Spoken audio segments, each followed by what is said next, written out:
kami akan hadirkan untuk Anda religi malam Kristen ya, untuk edisi siar hari Rabu tanggal 19 Agustus 2020.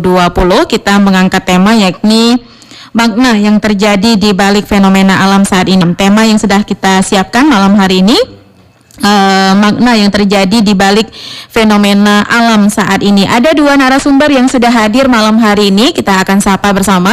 Selamat malam Pak, ada Pak Pendeta Akila Danut. Selamat malam Pak. Selamat malam. Iya, apa kabar malam hari ini Pak? Puji Tuhan, baik-baik saja. Baik ya. Dan ini ada tamu kita juga malam hari ini, narasumber yang luar biasa. Ini baru pertama kali atau seperti apa nih Pak? Iya, baru pertama. Ya, mic-nya Pak didekatkan sedikit. Ya. Oke. Ada Pendeta Yuliono Effendi, benar ya Pak ya? Ya. Iya, biasanya kita juga sering ketemu ya Pak ya. Ya. Oke, ini tema kita ini makna yang terjadi di balik fenomena alam saat ini. Kalau kita melihat bahwa sekarang gempa bumi, kelaparan dan bencana alam juga sering terjadi di Indonesia bahkan seluruh dunia.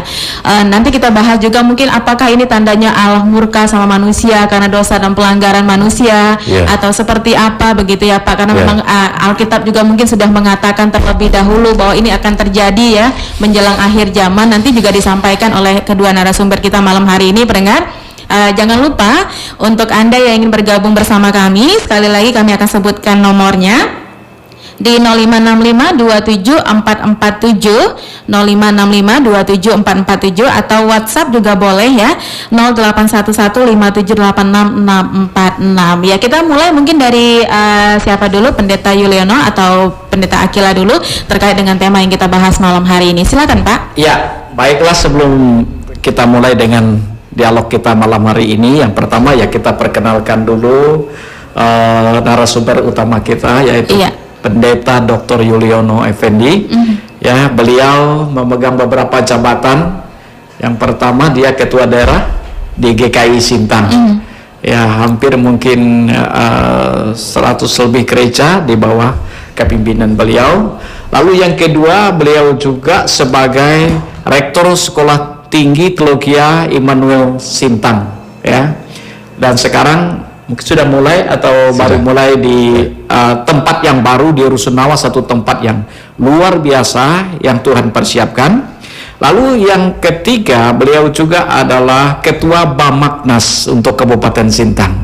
Jadi saya pikir tepat malam hari ini kalau saya membawa hambanya ini untuk menjadi narasumber kita dalam menyampaikan atau memberikan apa arti atau makna peristiwa yang terjadi pada saat ini, ya. Tapi mungkin kita berdoa dulu ya. Iya betul, ya. Baik Pak. Mari kita berdoa. Kami mengucap syukur Tuhan untuk kebaikan Tuhan malam hari ini, terutama malam hari ini Tuhan kami boleh dialog interaktif dengan pendengar kami dimanapun mereka berada. Kami berdoa supaya Tuhan memberkati kami dalam dialog ini, sehingga makna yang terjadi di balik peristiwa-peristiwa yang terjadi saat ini mempunyai nilai dan kesan yang sungguh sangat berarti bagi kami dalam mempersiapkan diri kami menantikan kedatangan Tuhan kali yang kedua ke dalam dunia ini. Terima kasih Tuhan, dalam berkat nama Tuhan Yesus Kristus kami berdoa dan mengucap syukur. Amin. Ya, kita akan berbicara tentang makna di balik peristiwa-peristiwa yang banyak muncul ini pada saat ini. Salah satunya seperti penyakit menular yang kita kenal yang sangat menakutkan, itulah virus corona. Dan memang ini satu hal yang sungguh luar biasa. Tetapi di balik itu juga kita melihat ada hal-hal lain, fenomena-fenomena lain yang terjadi di dalam alam semesta kita ini. Oleh sebab itu malam hari ini kita ingin mendengarkan hambanya Bapak Pendeta Dr. Yuliono Effendi mungkin akan menguraikan, dan silakan untuk saudara untuk memberikan tanggapan atau masukan atau juga pertanyaan langsung kepada kami, dan kalau kami bisa jawab kami akan jawab, tapi kalau seandainya kami tidak bisa jawab spontan, mungkin lain waktu kami akan persiapkan untuk memberikan jawaban yang pasti. Nah, inilah untuk mungkin sekedar pengantar dulu ya. Iya. Bu, ya. Oke, baik. Itu ya, silakan juga untuk Anda pendengar yang ingin bergabung bersama kami. Sekali lagi kita sebutkan nomornya aja ya Pak ya, biar untuk pendengar kita yang ingin bergabung malam hari ini, silakan bergabung di 0565 27447 atau WhatsApp 0811 5786 646. Oke, silakan mungkin untuk Pendeta Yuliano untuk menjelaskan kepada pendengar kita bagaimana makna yang terjadi di balik fenomena alam yang terjadi saat ini. Baik, terima kasih. Pertama saya sampaikan kepada RRI Sintang yang memberikan peluang kesempatan kepada saya dan Pendeta Akila untuk menyampaikan pesan firman Tuhan, pesan Allah melalui peristiwa-peristiwa atau fenomena-fenomena yang terjadi hari ini. Bapak Ibu saudaraku sekalian yang dikasihi oleh Tuhan, kalau kita melihat sejarah penciptaan di Kejadian pasal 1, bahwa Allah yang menciptakan langit dan bumi dan segala isinya termasuk manusia. Kalau kita melihat di pasal 1 ayat 31, setelah Allah menciptakan langit dan bumi, Ia mengevaluasi segala pekerjaannya.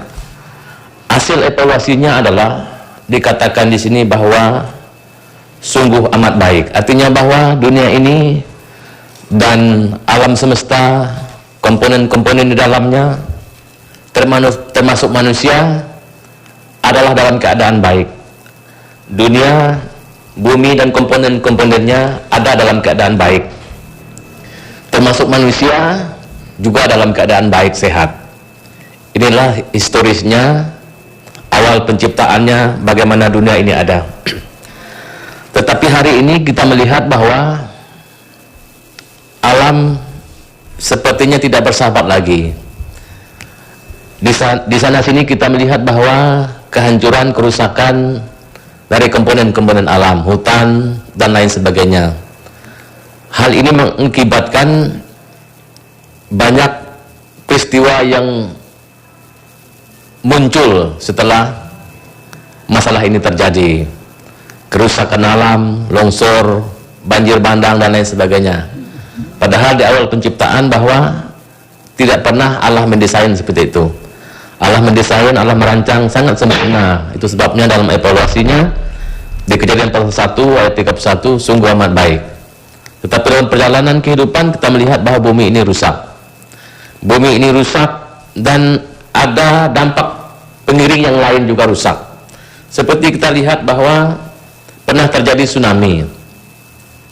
Itu bukan, kalau kita lihat sejarah penciptaan itu tidak ada. Tanah longsor, wabah, sampar, virus corona seperti yang terjadi hari ini, kemudian suhu temperatur bumi yang semakin hari semakin panas, kemudian mencairnya es di kutub selatan, musim yang tidak menentu, tidak seperti awalnya, terjadi peperangan, kelaparan dan lain sebagainya. Inilah yang namanya fenomena, inilah persoalan-persoalan yang muncul di dunia, padahal di awal penciptaan tidak ada fenomena-fenomena yang seperti ini. Peristiwa-peristiwa seperti ini membuat kita merasa ketakutan.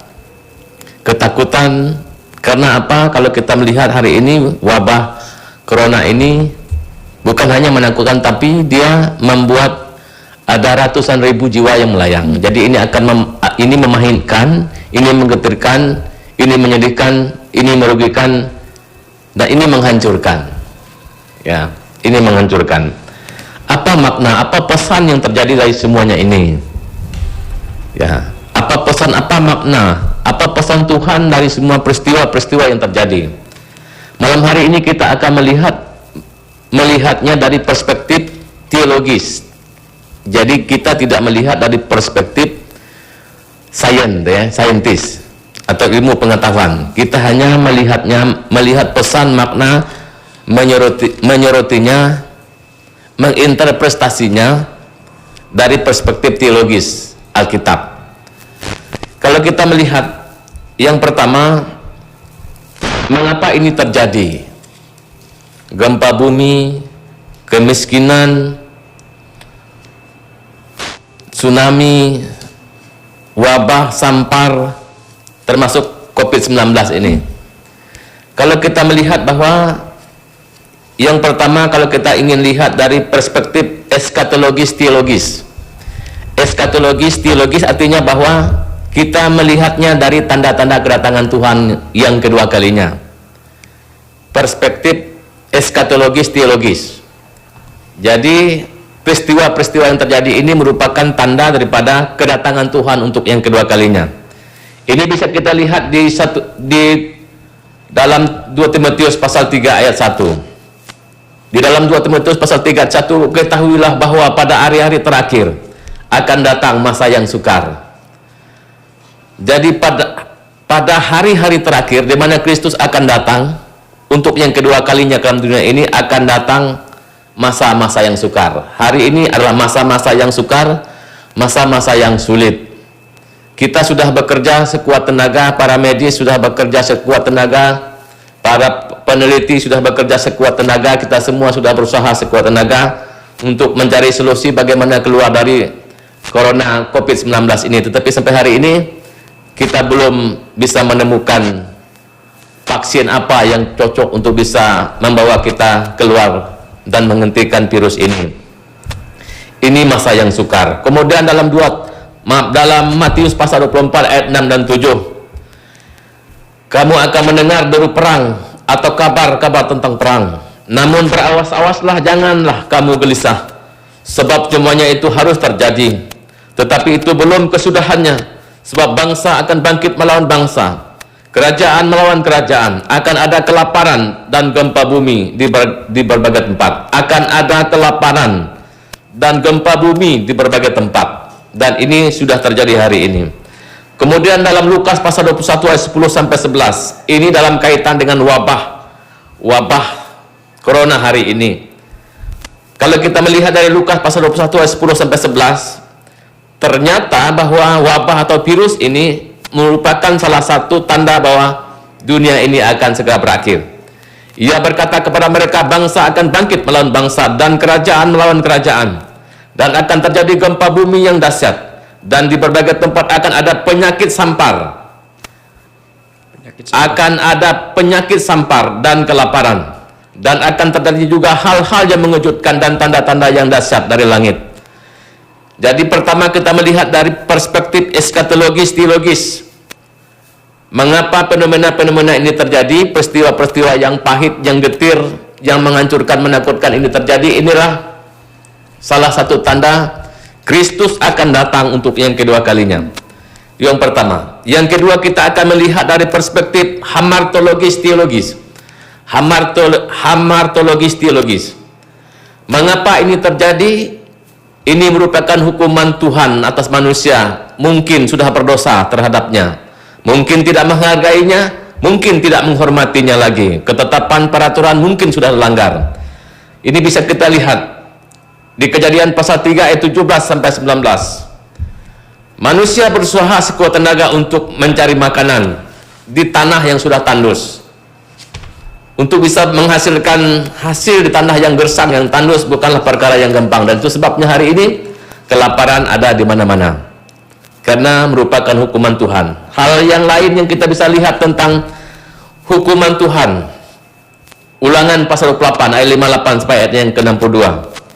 Jika engkau tidak melakukan dengan setia segala perkataan hukum Taurat yang tertulis dalam kitab ini, dan engkau tidak takut akan nama yang mulia dan dasar ini, yakni akan Tuhan Allahmu, maka Tuhan akan menimpakan pukulan-pukulan yang ajaib kepadamu dan kepada keturunanmu, yakni pukulan-pukulan yang keras lagi lama, dan penyakit-penyakit yang jahat lagi lama. Ia akan mendatangkan pula segala wabah Mesir yang kau takuti itu kepadamu, sehingga semuanya itu melekat padamu.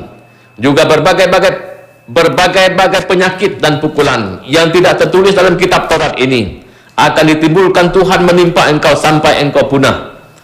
Jadi mengapa hal getir, pahit, menakutkan, mengerikan, menghancurkan terjadi? Mungkin kita sudah melanggar ketetapan Tuhan, peraturan-peraturan Tuhan, tidak menghormati Tuhan, tidak beribadah kepada Tuhan, tidak menjaga kekudusan dan kesucian kita. Itu sebabnya Tuhan mendatangkan pukulan yang keras lagi lama. COVID-19 ini sudah ada di akhir 2019 sampai hari ini, entah kapan ini akan berakhir. Mirip seperti firman Tuhan ini, pukulan yang keras lagi lama. Dulunya jumlah kamu seperti bintang di langit, tetapi hari ini tidak lagi demikian. Hal yang lain kita sorot, mengapa fenomena ini terjadi? Mengapa peristiwa ini terjadi? Mengapa ini menimpa kita? Kalau kita melihat dari perspektif soteriologis, teologis, dari perspektif keselamatan, ya, ini merupakan alat penampian, alat memurnikan iman. Jika iman kita murni, iman kita kuat, yang bertahan sampai kepada kesudahan, itulah yang akan diselamatkan. Injil Matius pasal 24 ayat yang ke-13. Juga kita bisa lihat di 2 Korintus pasal 5 ayat 2 sampai ayat yang ke-4. Selama kita di dalam kemah ini, kita mengeluh karena kita rindu mengenakan tempat kediaman surgawi di atas tempat kediaman kita yang sekarang ini, di atas tempat kediaman kita yang sekarang ini. Sebab dengan demikian kita berpakaian dan tidak kedapatan telanjang. Sebab selama masih diam di dalam kemah ini, kita mengeluh oleh beratnya tekanan, karena kita mau mengenakan pakaian yang baru itu tanpa menanggalkan yang lama, supaya yang panah itu ditelan oleh hidup. Jadi selama kita masih di bumi ini, belum pulang ke surga, maka kita akan mengalami banyak tantangan, kesulitan, karena tempat kita bukan di bumi ini, tapi tempat kita di surga. Di dalam 1 Petrus pasal 1 ayat 6 dan ayat yang ke-7, bergembiralah akan hal itu. Sekalipun sekarang ini kamu seketika harus berduka cita oleh berbagai-bagai pencobaan. Maksud semuanya itu ialah untuk membuktikan kemurnian imanmu yang jauh lebih tinggi nilainya daripada emas yang panah, yang diuji kemurniannya dengan api, sehingga kamu memperoleh puji-pujian dan kemuliaan dan kehormatan pada hari Yesus Kristus menyatakan dirinya. Jadi mengapa ini terjadi? Allah pun bisa memakai ini semua untuk memurnikan iman kita. Tugas kita hari ini adalah lulus dalam ujian iman ini. Yang terakhir, mengapa kita melihat, menyaksikan, merasakan hal getir, hal yang aneh, hal yang menakutkan? Inilah otoritas, inilah kekuasaan, inilah kebesaran Allah yang tidak bisa ditandingi oleh manusia. Allah berdaulat, Allah berkuasa atas dunia dan segala ciptaannya, termasuk manusia. 1 Samuel pasal 2 ayat 6 sampai 8. Tuhan mematikan dan menghidupkan. Ia menurunkan ke dalam dunia orang mati dan mengangkat dari sana. Tuhan membuat miskin dan membuat kaya. Ia merendahkan dan juga meninggikan. Ia menegakkan orang yang hina dari dalam debu dan mengangkat orang yang miskin dari lumpur, untuk mendudukkan dia bersama-sama dengan para bangsawan dan membuat dia memiliki kursi kehormatan. Sebab Tuhan mempunyai alas bumi dan di atasnya ia menaruh daratan. Jadi Tuhan berdaulat, Tuhan berotoritas atas segala ciptaannya. Tangan kanan Tuhan berkuasa meninggikan, tangan kanan Tuhan melakukan keperkasaan. Mazmur 118 ayat yang ke-16. Kita pun bisa melihat bagaimana Allah berkuasa berdaulat, seperti peristiwa Yunus. Yunus 1 ayat 17, maka atas penentuan Tuhan datanglah seekor ikan besar yang menelan Yunus, dan Yunus tinggal dalam perut ikan itu 3 hari 3 malam lamanya. Yunus pasal 4 ayat ke-6, atas otoritas Tuhan, kedaulatan Tuhan, kebesaran Tuhan. Lalu atas penentuan Tuhan Allah tumbuhkan sebatang pohon jarak melampaui kepala Yunus untuk menaunginya, agar ia terhibur dari kekesalan hatinya. Yunus sangat bersuka cita karena pohon jarak itu. Contoh lain bahwa Allah berdaulat, Allah berkuasa, Allah yang menentukan dunia dan segala isinya. Contoh lain bisa kita lihat di Matius pasal 21 ayat 18 sampai ayat ke-19. Pada pagi-pagi hari dalam perjalanannya kembali ke kota, Yesus merasa lapar. Dekat jalan ia melihat pohon ara, lalu pergi ke situ, tetapi ia tidak mendapat apa-apa pada pohon itu selain daun-daunnya saja. Katanya kepada pohon itu, engkau tidak akan berbuah lagi dan tidak berbuah lagi selama-lamanya. Dan ketika itu juga keringlah pohon ara itu. Ini artinya bahwa Allah berdaulat, Allah berkuasa atas segala ciptaannya, dan kita manusia lemah dan tak berdaya jika dibandingkan dengan kekuasaan Allah. Inilah makna atau pesan dari balik semua peristiwa fenomena yang terjadi di bumi ini, baik gempa bumi, wabah, sakit penyakit, tsunami, tanah longsor, peperangan, kemiskinan, kemelaratan, dan lain sebagainya. Jadi ini pesan atau makna dari semuanya itu. Pertama, bahwa tanda kedatangan Tuhan untuk yang kedua kalinya. Yang kedua, Ini merupakan hukuman Allah atas manusia yang tidak menjaga kekudusan Allah. Yang ketiga, apa pesan di situ yang Allah ingin sampaikan, bahwa Allah pun bisa memakai ini semua untuk memurnikan iman kita. Yang murni imannya, yang kuat imannya, yang bertahan sampai kepada kesudahan akan diselamatkan. Yang terakhir, pesan dari semuanya itu bahwa Allah yang hebat, Allah yang luar biasa, Allah yang berdaulat, manusia lemah dan tak berdaya. Oleh karena itu kita mesti takut kepada Allah yang berkuasa, Allah yang besar, Allah yang berdaulat itu. Terima kasih, Tuhan memberkati. Saya kembalikan kepada Pak Akila. Haleluya, puji Tuhan, sudah cukup jelas apa yang disampaikan oleh beliau, mengapa atau apa yang terjadi di balik fenomena-fenomena alam saat ini, atau peristiwa-peristiwa yang terjadi dalam dunia ini. Jadi kita sebagai warga gereja, orang-orang Kristen memang harus tetap setia mengasihi Tuhan dan mencintai Tuhan. Bagaimana Mbak Yus? Iya, Ya. luar biasa ya Pak ya. Tetapi mungkin yang menjadi banyak pertanyaan dari jemaat Tuhan, Allah kan berkuasa, Ya. Dia berdaulat. Sebenarnya kenapa sih Tuhan mengizinkan ada gempa bumi, fenomena alam yang terjadi? Kan kalau Tuhan mau, Dia bisa aja mengurungkan niatnya untuk menghukum manusia. Ya, silakan Pak. Bagaimana Ya. tanggapan? Bapak Ibu saudara sekalian yang dikasihi oleh Tuhan, Allah itu maha kasih. Ia mengasihi kita semua. Itu sebabnya dari awal Ia sudah memformat, mendesain manusia dengan sehat, dengan kuat, dengan lingkungan yang subur, dan Dia menyiapkan segala-galanya. Itu menandakan bahwa Allah adalah kasih. Tetapi perlu kita ingat juga bahwa Allah itu juga adil. Jadi setiap ketetapan, setiap peraturan, setiap undang-undang, setiap regulasi yang Allah sudah buat dalam Alkitab ini harus ditegakkan. Jadi yang melanggar regulasi, undang-undang, peraturan, ketetapan, melawan isi hati Allah, memang Allah kasih, tetapi Allah juga harus menunjukkan keadilannya. Jadi Allah menghukum oleh karena Allah ingin menunjukkan keadilannya. Kemudian hukuman Allah ini juga merupakan bentuk kasih. Kalau kita analogikan kepada seorang ayah, jika seorang ayah melihat anaknya melakukan pelanggaran, pasti seorang ayah yang baik, yang mengasihi, yang peduli, ia juga harus memberikan hukuman agar dia tidak terus hidup, terus melakukan pelanggaran demi pelanggaran. Jika ia membiarkan, sebenarnya sebagai orang tua ia tidak mengasihi, tetapi ia sedang menghancurkan. Demikian juga dengan Allah. Allah yang adalah Bapa kita, Ia sayang kepada kita. Pukulan-pukulan yang kita rasakan hari ini merupakan bentuk kasih sayang Allah agar kita stop atau berhenti melakukan pelanggaran-pelanggaran. Jadi Allah mengasihi kita, Allah juga harus adil, Ia harus menegakkan peraturan-peraturannya, ketentuan-ketentuannya, ketetapan-ketetapannya harus ditegakkan.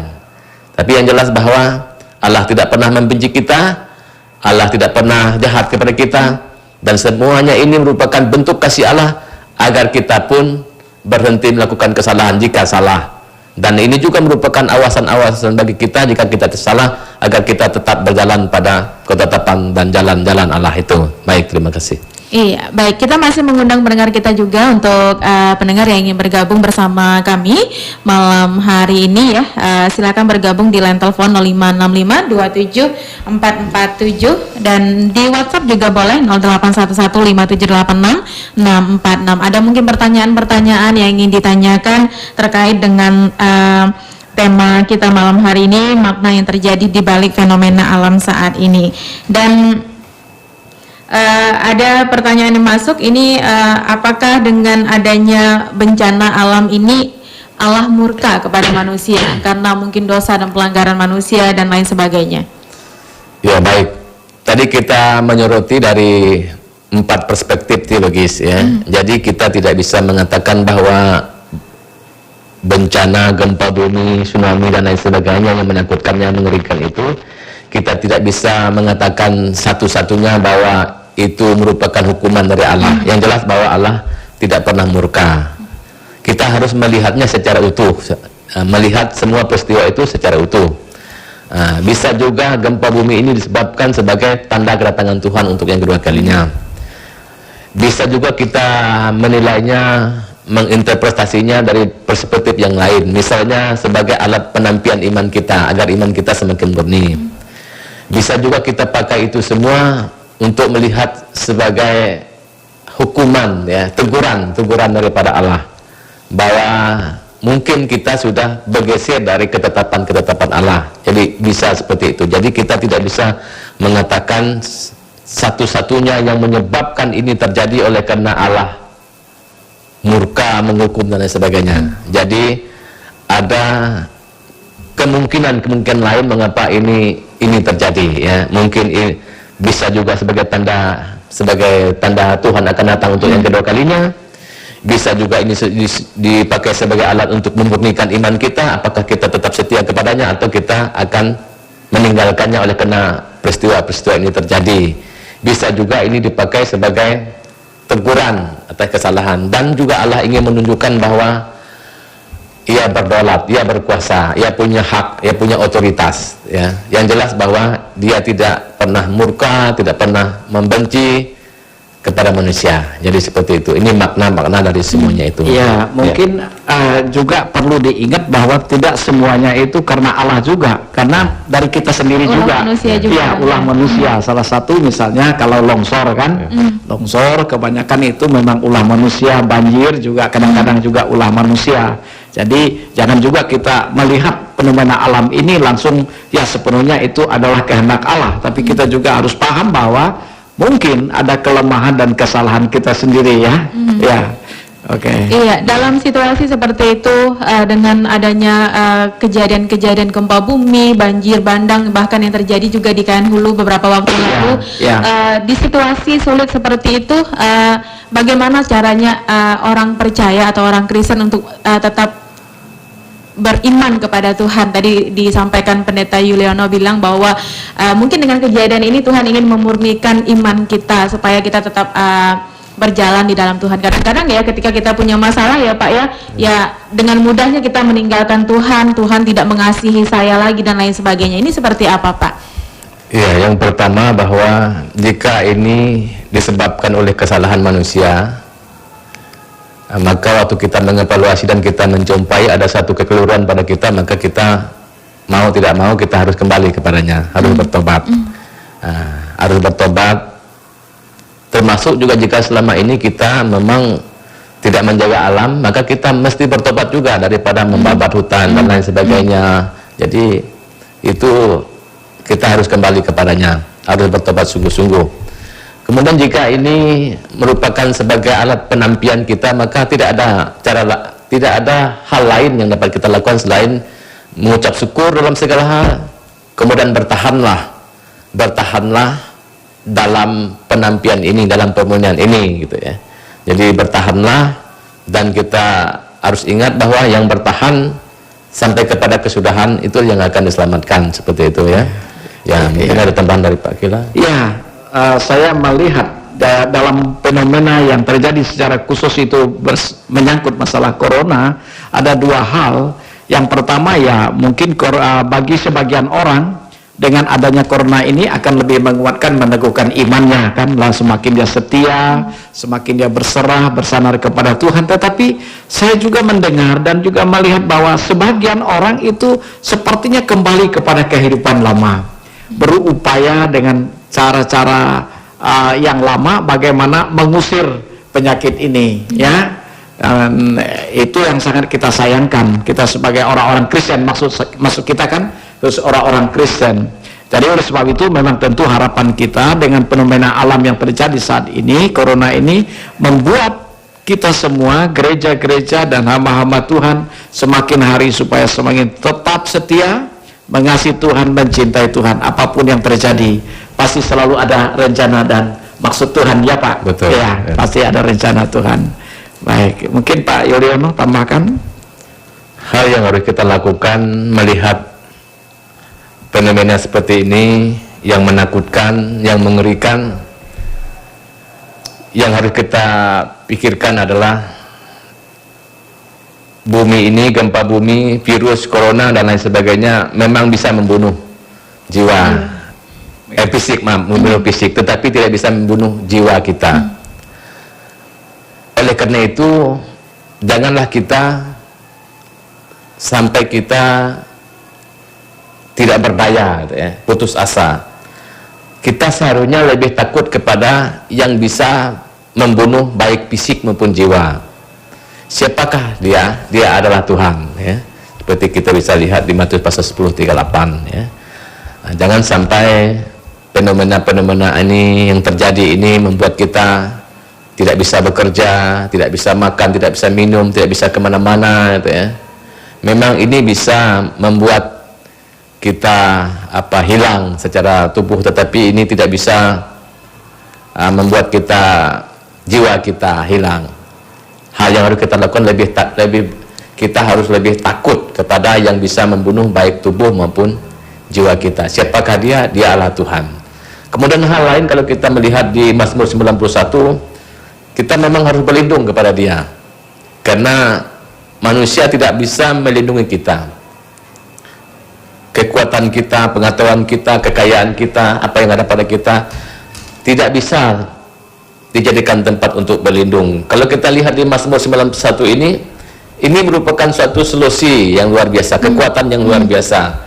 Dikatakan di sini Mazmur 91 ayat 1 ayat 2, orang yang duduk dalam lindungan yang maha tinggi dan bermalam dalam naungan yang maha kuasa akan berkata kepada Tuhan, tempat pelindunganku dan kubu pertahananku, Allahku yang kupercayai. Sungguh dialah yang akan melepaskan aku, yang akan melepaskan engkau dari jerat penangkap burung, dari penyakit sampar yang busuk. Dengan kepaknya ia akan menudungi engkau, di bawah sayapnya engkau akan berlindung. Kesetiaannya ialah perisai dan pagar tembok. Engkau tidak usah takut terhadap kedahsyatan malam, terhadap panah yang terbang waktu siang, terhadap penyakit sampar yang berjalan di dalam gelap, terhadap penyakit menular yang mengamuk di waktu petang. Jadi bagaimana caranya? Datanglah kepadanya, berlindunglah kepadanya, maka kita akan aman. Amin. Ya. Amin. Nah, kalau berbicara tentang penyakit sampar ini, bagaimana Bapak melihat hal ini kalau seandainya dihubungkan dengan bagaimana penyakit sampar ketika Tuhan membawa umatnya keluar dari tanah Mesir, Pak? Karena bagaimana Tuhan memimpin mereka itu ada beberapa tanda-tanda keajaiban-keajaiban yang terjadi. Jadi salah satunya termasuk penyakit sampar itu. Bagaimana Pak pandangan Bapak? Ya. Kalau kita lihat di Ulangan 28 tadi, 28, 58, 62 itu ya. Jadi kita melihat bahwa itu pernah Tuhan buat pada orang Israel. Oleh karena apa? Oleh karena mereka tidak lagi berjalan sesuai dengan ketetapan, tidak lagi menyembah Tuhan dengan benar. Jadi Tuhan mendatangkan itu semua. Bisa juga kalau kita aplikasikan hari ini, tetapi ini bukan satu-satunya ya. Kalau kita korelasikan dengan kehidupan kita hari ini, bisa juga oleh karena manusia tidak menyembah Allah yang benar. Nah, kita lihat di bagian dunia yang lain, gedung gereja berubah fungsinya menjadi bioskop yang lain, ya, bioskop dan lain sebagainya. Kita juga melihat pernikahan, kekudusan pernikahan juga tidak dijaga dengan baik. Ada perempuan menikah dengan perempuan, laki-laki menikah dengan laki-laki. Hebat ya. Jadi ini sudah tidak menghormati ketetapan Tuhan, tidak menghargai Tuhan. Ya. Rumah ibadah bertukar fungsinya dengan tempat-tempat yang lain. Orang-orang percaya juga mengalami kesulitan di negara-negara yang lain, sehingga mereka harus beribadah di gua-gua, di tempat-tempat persembunyian, gitu ya. Jadi penyembahan kepada Allah yang benar diganti dengan yang tidak benar. Mungkin juga Allah yang menyebabkan mendatangkan hukuman ini. Mungkin ya, karena memang kita melihat menyorotinya dari berbagai perspektif tadi. Ya. Ya. Saya kira juga saya sedikit tambahkan itu berkenaan dengan penyakit sampar itu supaya juga manusia itu ditambah-tambahkan hikmatnya ya. Betul. Ya, karena ada penyakit baru ini, jadi mereka juga atau kita juga menemukan temuan-temuan baru yang berkenaan dengan bagaimana cara mengatasi penyakit ini. Bagaimana Mbak ya? Iya, menjaga kebersihan Ya. ya Pak ya. Yang mungkin dulu kita tidak pernah melakukan cuci tangan dan lain sebagainya ya. Ini juga ya peringatan juga buat kita. Ya, itu juga dikatakan tadi kesalahan. Juga ada unsur kesalahan kita manusia juga ya. Ya. Iya, kalau di GKI sendiri kan bulan Agustus ini kan bulan misi ya, Pak ya. Bulan misi. Bagaimana Pak sikap kita sebagai orang percaya supaya ya kalau kita melihat juga ini mungkin ada tanda-tanda kedatangan Tuhan kali yang kedua begitu. Ini bagaimana sikap kita di bulan misi ini untuk terus memberitakan Injil kepada orang-orang yang mungkin belum mengetahui Injil. Iya. Ya silakan Pak. Ya. Kalau kita melihat di dalam Roma pasal 11 atau apa yang berkata itu janganlah hendaknya kerajinan kenor tapi layanilah Tuhan. Jadi saya pikir ini berkenaan dengan bulan misi di Gereja Kemah Injil ini, peristiwa-peristiwa seperti ini memberikan semangat. Bagaimana kita mencerahkan, bagaimana kita menerangkan, bagaimana kita melayani umat supaya memang umat itu bisa mengerti. Jadi dengan semangat yang baru, situasi seperti ini akan membuat kita lebih bersemangat. Hamba-hamba Tuhan lebih bersemangat memberikan pencerahan baik hal-hal yang bersangkutan secara fisik, tubuh jasmani dan juga secara rohani. Ya, gini tuh Pak. Iya. Pendeta Yuliano mau menambahkan Pak? Di Gereja Kemah Indonesia seluruh Indonesia ini bulan 8 ini, bulan Agustus ini merupakan bulan misi. Ada kaitannya dengan kedatangan Tuhan. Ya. Ada kaitannya dengan eskatologi.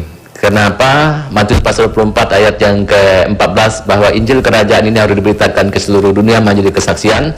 Setelah itu barulah tiba kesudahannya. Jadi mengapa kita harus memberitakan Injil, memberitakan kabar baik? Karena Tuhan ingin semua manusia itu mendengar kabar baik, kabar senang, kabar tentang Tuhan Yesus Kristus. Setelah orang mendengar tentang kabar baik, maka Tuhan akan datang untuk yang kedua kalinya.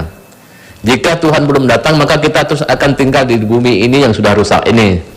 Seperti yang kita pelajari tadi, bahwa selama kita di bumi ini kita akan mengeluh oleh karena banyaknya tekanan.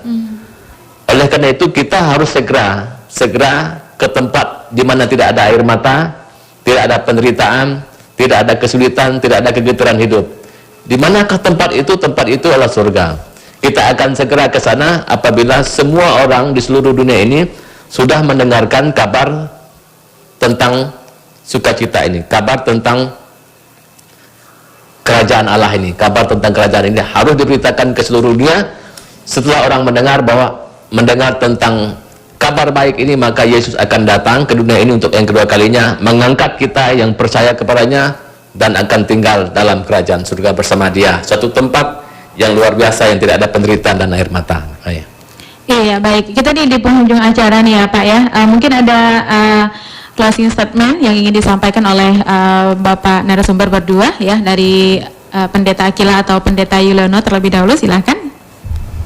Ya, pendengar setia kami dimanapun berada, terima kasih untuk kesempatan sudah boleh mendengarkan kita dalam malam hari ini, suatu bagian firman Tuhan yang sungguh sangat luar biasa, supaya kita tetap setia kepada Tuhan, mengasihi Tuhan, cinta Tuhan. Walaupun mungkin saat ini saudara sedang terbaring lemah tubuh, sakit ya, atau mungkin juga saudara karena ada dampak-dampak COVID ini yang mempengaruhi ekonomi saudara. Jadi jangan kita putus asa, tetapi marilah kita tetap menyerahkan hidup kita kepada Tuhan. Ada rencana indah yang terbaik yang Tuhan siapkan bagi kita semua. Jadi tetapkan hati kita untuk kita terus percaya mengasihi Tuhan. Dan selanjutnya Pak Pendeta Dr. Yuliano. Baik, terima kasih atas semua peristiwa, fenomena yang terjadi, yang menakutkan, yang menggetarkan. Kita harus melihatnya dari berbagai perspektif. Harus dilihat berbagai perspektif secara benar, supaya kita tidak salah menginterpretasikannya dan mengaplikasikannya. Pertama, bahwa pesan yang Tuhan ingin sampaikan atas semua peristiwa yang terjadi ini adalah, pertama, inilah tanda bahwa dunia ini akan segera berakhir. Jika dunia ini akan segera berakhir, maka persiapkanlah diri kita. Apa yang harus kita persiapkan? Kita ingin waktu Tuhan datang, Ia menjumpai kita dalam keadaan suci, dalam keadaan kudus. Jika Tuhan menjumpai kita dalam keadaan kudus, suci, maka kita akan diangkat bersama dengan saleh-saleh Tuhan.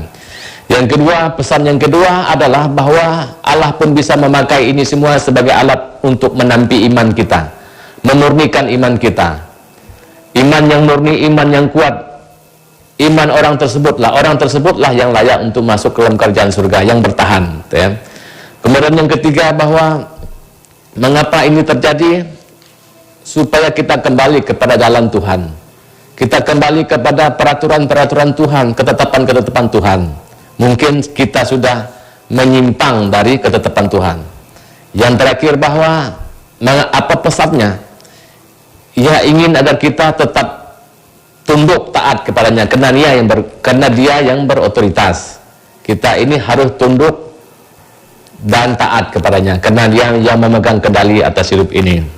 Jadi ini yang harus kita pahami secara benar, supaya kita tidak hidup dalam ketakutan, ya. Tidak hidup dalam ketakutan, tidak hidup di dalam kekhawatiran, ya. Tidak hidup dalam ketakutan dan kekhawatiran. Jadi ini yang dapat saya sampaikan. Terima kasih, Tuhan memberkati.